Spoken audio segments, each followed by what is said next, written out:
우리는 지금 총성만 올리지 않을 뿐 새로운 전쟁 속에 살고 있습니다.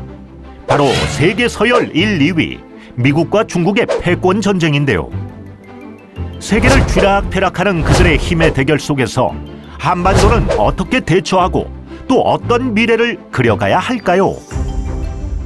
통일 역사에서 길을 묻다. 미중 패권 전쟁과 한반도 제1편 잘못된 시나리오 지금 시작합니다. 코로나19를 기점으로 우리의 삶은 전혀 달라졌습니다. 이는 미중 관계에도 예외는 아니었는데요. 미국의 시사평론가 토머스 프리드먼은 코로나 이전 세계와 코로나 이후의 세계가 명확히 다르다고 말합니다. 오바마 행정부 시절 중국 견제용 안보 구상이죠.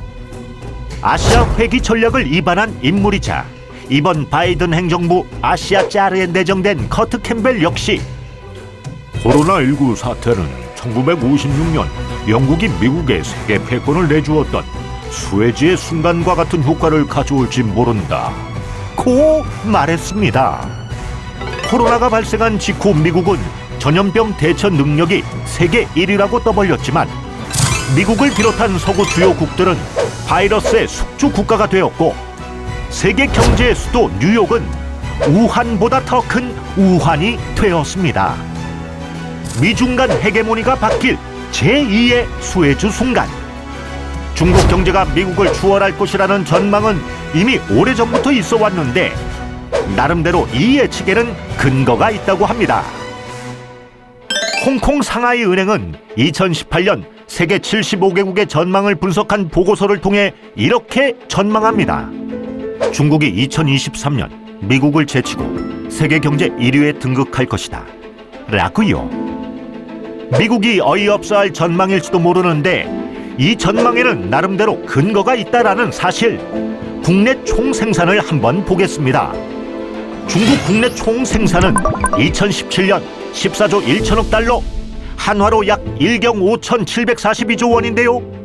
2030년에는 26조 달러, 약 2경 9,029조 원으로 증가할 것으로 추산한 겁니다. 미국도 한번 볼까요? 미국은 같은 기간에 국내 총생산이 20조 4천억 달러에서 25조 2천억 달러로 늘어나는데 그친다고 본 건데 결과적으로 중국이 미국을 8천억 달러 앞서면서 세계 경제 1위로 올라설 것이라고 예측한 겁니다. 예측은 예측일 뿐이라는 분도 계실 텐데 이렇게 예측한 데에는 또 다른 이유가 있습니다. 먼저 그 근거로 중국 경제의 고도 성장을 들 수 있는데요. 중국 경제는 1978년 개혁, 개방 노선을 선택한 이후 세계 역사상 유례없는 속도로 반전을 했습니다. 지난 40년간 연평균 9.6%로 성장했으니 거의 빛의 속도라 볼 수 있겠죠. 게다가 2009년에는 국내 총생산 규모에서 일본을 이기고 세계 2위 경제 대국이 됩니다. 이 정도가 되니 이제 중국이 미국을 이기고 세계 최대 경제 대국이 되는 건 시간 문제라는 얘기가 슬슬 나오기 시작한 겁니다. 나름 권위 있는 기관에서 다음과 같이 전망합니다. 국제통화기금에서는 2016년, 크레디트 스위스에서는 2019년, JP 모간에서 2020년에서 2025년, 이 년도가 말하는 게 무엇이냐고요? 바로 중국 국내 총생산이 미국을 넘어서는 시점입니다. 중국이 미국을 넘어설 것이라고 예측한 이유는 그만큼 미국의 미래에 대해 비관적이었던 이유가 큽니다. 9.11 테러가 발생한 2001년 미국의 경제 성장률은 1%에 그쳤고 2008년 글로벌 금융 위기에 또 한 번 휘청거립니다. 미국의 역사학자 엘프리드 맥코이는 2010년 그의 논문에서 2025년 미국의 몰락이 시작될 것이다 라고 비관적인 전망을 내놓기도 했습니다.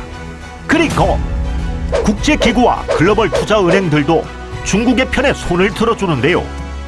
중국 경제가 연 10% 안팎의 성장을 지속하는 반면 미국 경제는 연 1, 2% 저성장에 그칠 것이라고 예상했습니다. 그러나 이는 잘못된 시나리오였습니다. 많은 전문가와 기관들의 예상과 달리 미국 국내 총생산은 여전히 중국에 앞서고 있습니다. 그럼 그 근거가 되는 경제 성장률을 한번 따져볼까요?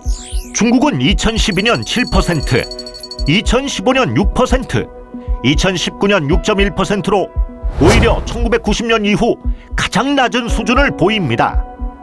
이에 반해 미국은 2016년 1.6%, 2017년 2.4%, 2019년 2.3% 연속 2%대 성장률을 이어가고 있습니다.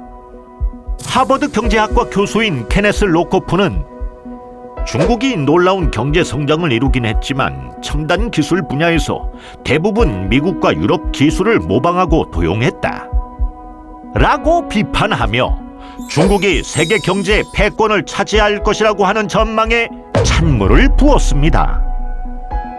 모두가 중국이 세계 패권을 장악할 것이라고 근거 있는 시나리오를 제시했지만 그 예측과는 달리 미국은 여전히 세계 1위 강대국으로 서 있습니다.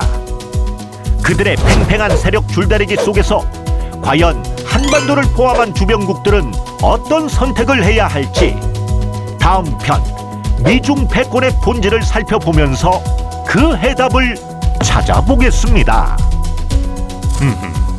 좋았다면 구독과 좋아요, 알림 설정까지 해주면 얼마나 좋을까?